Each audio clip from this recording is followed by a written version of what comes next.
Halo teman-teman semuanya, selamat malam. Selamat datang di podcast Ais Tetok. Oke, malam hari ini kita kedatangan tamu, yaitu Bang Abil. Oke, Bang Abil ya, Bang Abil. Sebenarnya podcast ini dibuat ini ya untuk melaksanakan tugas UAS juga, yang ditugaskan kepada kita melalui perintah Buma. Oke. Semoga Buma nonton nih videonya ya. Semoga suka ya. Kabil, kita to the point aja ya.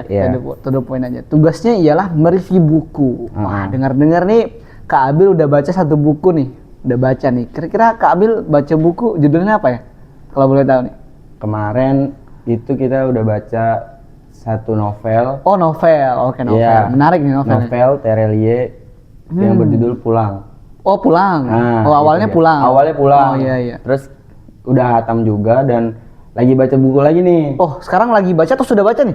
Pertama udah baca. Udah baca. Oh, udah baca. Udah baca terus kayak lagi ngelanjutin aja, cuman udah pengen kelar juga. Oh, kayak recook. Kalau masak kan recook. Kalau ini ngulang baca gitu. Oke. Mantap nyambung. Judulnya apa nih, Kak Abil? Bukunya ini berjudul Kaizen. Pernah dengar nggak? Kaizen tuh kayak ini nggak? Jujutsu Kaisen. Bukan. Oh, bukan. Iya, jadi bukan. Kaizen ini buku yang menerangkan tentang filosofi Jepang, yaitu kebiasaan-kebiasaan orang-orang Jepang, yang mana orang-orang Jepang itu selalu membiasakan dirinya untuk melakukan perubahan. Oh, menarik nih. Jepang nih ya. Jepang membiasakan untuk selalu melakukan perubahan. Nah, ini dibahas di buku Kaizen tadi. Iya, tapi menariknya perubahan ini tidak selalu perubahan secara besar-besaran, melainkan dari hal-hal yang terkecil terlebih dahulu. Oh, iya. Step by step gitu ya. Step by step. Jadi nggak langsung berubah secara drastis lah, seperti itu, Kak Delvi. Oke, kita langsung nanya-nanya nih tentang buku. Menarik nih kalau gini. Besok pinjem nih buku kayak itu nih. Boleh ya? Ada. Oke, pertanyaan pertama nih buat Kak Abil tentang buku Kaizen tadi Tentang buku Kaizen tadi. Oke.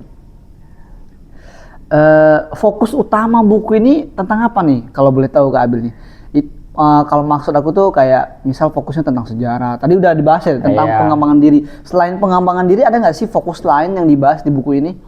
Nah, menarik nih. Tadi kan udah di highlight nih di awal bahwa buku Kaizen ini buku yang menerangkan atau menjelaskan tentang filosofi atau kebiasaan orang-orang Jepang. Oke. Bahwa fokus utamanya di dalam buku ini yaitu bagaimana kita bisa melakukan perubahan-perubahan kecil, tapi konsisten, terus-menerus, ya. Nah, berkelanjutan sehingga membawa dampak kepada kita untuk jangka panjang.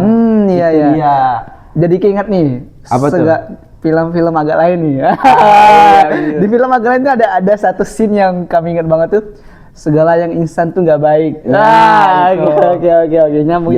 Jadi harus step by step ya. Step by step. Kita lakukan dari hal-hal yang mudah dulu, yang kecil-kecil dulu, tapi itu dampaknya tuh buat jangka panjang ke depannya. Cocok untuk Gen Z nih ya. Gen Z yang serba instan. Cocok banget nih, cocok banget. Gen Z yang nonton harus baca buku Kaizen. Harus baca buku Kaizen. Thank you Kak Abil. Pertanyaan berikutnya Kak Abil.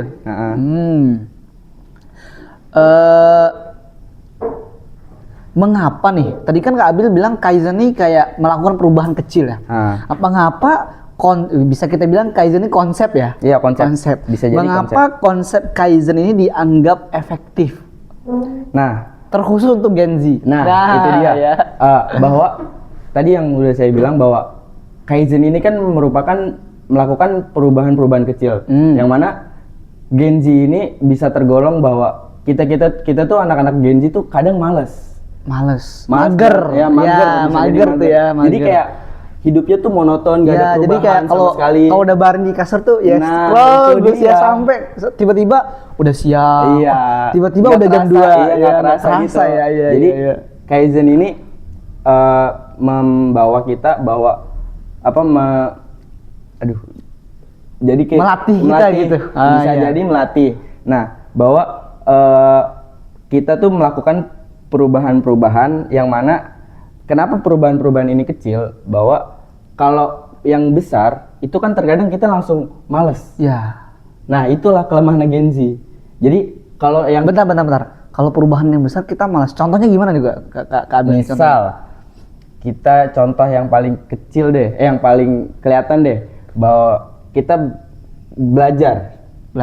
Oke.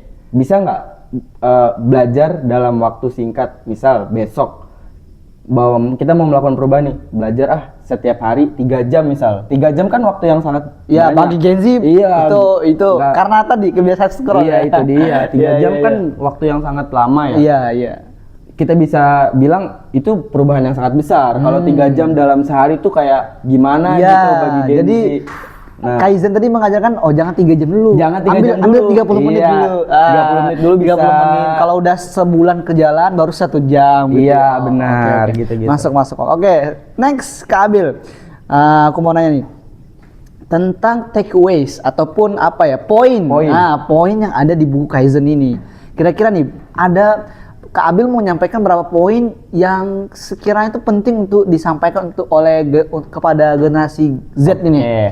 Kalau Poin pertama lah, ya, poin pertama. Pertama yang bisa kita ambil poin dari buku itu, yang pertama bahwa perubahan kecil ini kenapa bisa kita lakukan dengan konsisten, karena perubahan kecil ini bisa mudah kita jaga atau bisa kita gampang lah melakukannya, sehingga kita tuh bisa melakukannya tuh dengan rasa yang ringan. Oke, baik. Berarti poin pertama tuh berubah tuh nggak harus langsung besar-besaran, tapi dari hal-hal terkecil Hal-hal terlebih yang kecil dahulu. dulu, iya. Oke, poin kedua. Yaitu bahwa konsistensi itu lebih penting daripada perubahan itu sendiri. Bentar. Konsistensi lebih penting daripada perubahan itu sendiri. Rumus nih buat generasi Z nih ya. Nah. Konsisten itu lebih penting daripada perubahan itu sendiri. Oke. Konsistensi itu lebih penting daripada perubahan itu sendiri. Kenapa? Karena di saat kita ingin melakukan perubahan tapi nggak konsisten, gimana kita bisa gimana perubahan itu bisa berdampak? Oh iya. Untuk jangka panjang. Contoh nih. Kayak di FYP TikTok tuh kayak Day One tidak merokok. Iya, nyambung ya. Day One tidak merokok. Biasanya ngulang lagi. Day One tidak ngerokok gitu. Biasanya Day One tidak nggak konsisten gitu ya. Konsisten. Jadi poinnya yang kedua konsistensi. Kalau yang pertama tadi tentang kalau berubah tuh step by step. Yang kedua tadi tentang konsistensi. Oke. Berikutnya terakhir poin ketiga lah Kak Abil yang ingin disampaikan ke kita nih yang Gen Z ini. Oke. Yang ketiga yaitu bahwa proses yang didapatkan dari perubahan itu lebih penting daripada hasil yang kita capai. Proses, bentar. Gimana? Proses ketika kita melakukan perubahan. Proses perubahan itu ya? Proses perubahan itu sendiri itu lebih penting daripada hasil yang kita dapat ketika kita setelah melakukan perubahan-perubahan tersebut. Senada menghargai proses daripada hasil. Itu ya senada ya. Oke, menarik. Terus karena dengan kita memperbaiki proses itu setiap hari, maka hasil itu akan selalu mengikuti. Dengan artian hasilnya itu akan jauh lebih besar dari apa yang kita bayangkan. Iya. Gitu, Kak Delvi. Contoh kayak kita belajar nahu nih. Kita kan BSA ya. Kita belajar nahu nih udah kok susah banget nih. Tapi rutin terus, konsisten terus belajar nahunya. Tapi ujung-ujungnya ya nilainya 60, 70, tapi nggak apa ya. Yang penting tadi prosesnya tadi yang dihargai oleh dosen tuh ternyata proses tadi ya. Proses konsistensi kita dalam belajar. Oke, Kak Abil. Nah, terakhir nih Kak Abil nih. Pertanyaan untuk Kak Abil nih. Kira-kira dari buku Kaizen yang Kak Abil baca, relevansi buku ini dengan Kak Abil tuh apa gitu? Keterkaitan buku ini dengan kepribadian Kak Abil tuh apa? Ada nggak sih? Atau cuma iseng aja gitu baca gitu? Ada. Bahwa tadi kan udah sempat di-highlight juga relevansi dari buku ini, yaitu bahwa kita kan sebagai Gen Z, terutama mahasiswa Gen Z, kita juga sering menunda pekerjaan. Wah, menunda tugas. Iya. Aduh. Ini yang nonton nih pasti kesini nunda tugas. Kalau bahasa Bu Uma itu investasi tugas. Iya. Oke, investasi tugas ya, teman-teman. Jadi teman-teman Gen Z jangan sampai menginvestasikan tugas. Yang diinvestasikan tuh ilmu atau uang. Oke. Jangan tugas. Oke, jangan tugas. Iya. Oke. Berarti ini sesuai dengan kepribadian Kak Abil ya? Iya, benar. Oke. Relevansinya juga tadi kan udah dibilang bahwa mahasiswa sering menunda pekerjaan. Bisa jadi tugas apa. Nah, dengan Kaizen ini, dengan konsep Kaizen ini, bahwa tugas yang sebanyak apapun tugas, kalau kita tuh mengerjakannya dengan kecil-kecil dulu, kayak nyicil dulu. Nanti tugas itu akan sedikit demi sedikit udah selesai. Nggak kerasa. Kalau gitu, misalnya kita dikasih tugas jurnal. Nulis jurnal. Berarti kita ya sehari nulis 1 paragraf. Iya. Sehari 1 paragraf. Itu udah melakukan perubahan yang bagus ya ternyata ya. Oke. Nggak harus 1 hari dalam 1 hari langsung selesai. Enggak. Justru itu bakal buat generasi Z ini puyeng. Akhirnya nggak dikerjain. Dan akhirnya nanti hasilnya juga nggak maksimal gitu. Iya, paham. Oke. Ini ya yang bisa dibahas tentang buku Kaizen yang dibaca oleh Kak Abil. Ngomong-ngomong nih, dari tadi kita udah bahas panjang lebar tentang buku Kaizen nih. Tapi kita belum tahu nih penulisnya siapa, penerbitnya siapa gitu. Penulisnya ini orang Jepang asli. Orang Jepang asli. Orang Jepang asli. Cuman bukunya ini buku terjemahan. Jadi bahasa Jepang diterjemahkan ke Indonesia. Iya. Penerbitnya itu yang nerbit Gramedia Pustaka. Gramedia. Nggak masa nggak tahu Pak Delvi dengan Gramedia. Iya. Gen Z mah pasti apalagi anak kuliah ya, harusnya tahu Gramedia itu. Oke, thank you Kak Abil udah mau ditanya-tanya tentang buku yang udah dibaca. Semoga Bu Uma nonton video kita ya. Iya, amin. Dadah teman-teman.